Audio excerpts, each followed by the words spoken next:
Hello, mao na ni update sa kung bana karon. Dali ra jud kay naka-recover. Dere, nag-practice siya og kamang. Pero sakitan gyapon siya na nga time sa ingluyo. Pero giagwanta ra gyapon niya. Ako ra gyud siyang gipat inom og tambal para lang jud ligo og makaingana og porma. At least na improvement, no?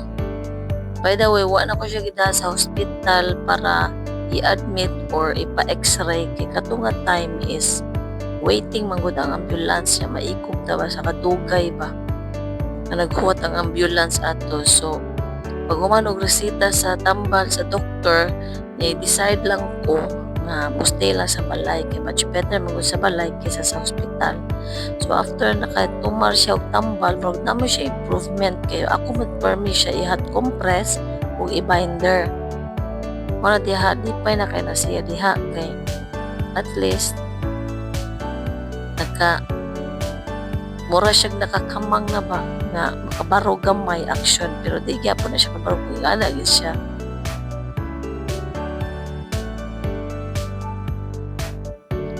Diha perti niyang lipayan na gyud kay naka tindog-tindog or mura siya kamang na diha. I-practice niya og alsa ko anak para og try ba og makaya ba niya. Ako ay nagpakaon ko sa anak-anak. Ako sa to siyang gipapahuway.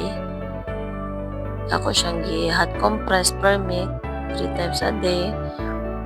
Kunya dayon inom og tambal mo ra to'y nakayo niya.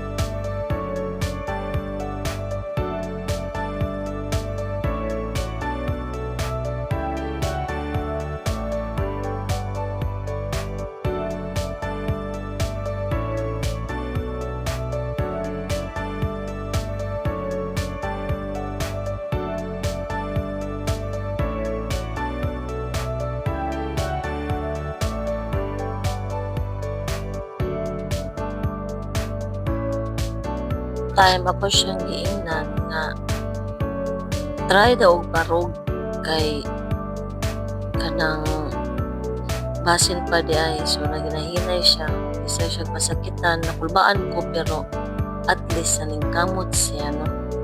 So sige lang jud og hot compress kung drink og medicine effective. So after ani mas mga Monday magpa-x-ray na mi kay nakatindog naman siya. Mas maayo man gitong magpa-x-ray nga makatindog siya kaysa maggamit mig ambulance ka maghigda siya x-ray maglisod-lisod gyud to. Thank God kay naning kamot ra gid siya in town.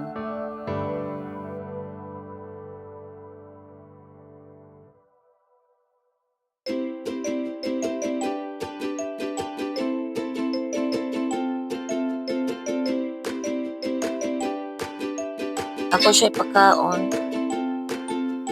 Ni-try lang siya nga mulingkod pero siya. Murag di mada, dili pa mada. So nag-decide siya nga magkaon magtindog na lang. At least isang magkatindog na lang no. Kaon na siya. Magka-happy ba? Karon, mana siya kaligo ani. Fresh na fresh. Ako rin siya kitabangan og kaligo. Kaya di po siya katukuan na. Pero at least, na improvement. By Monday, balik mi. Pa-x-ray na mi. Hopefully, mabalik na gid in town siya.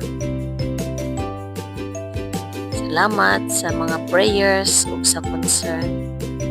Thank you kaayo. God bless us all.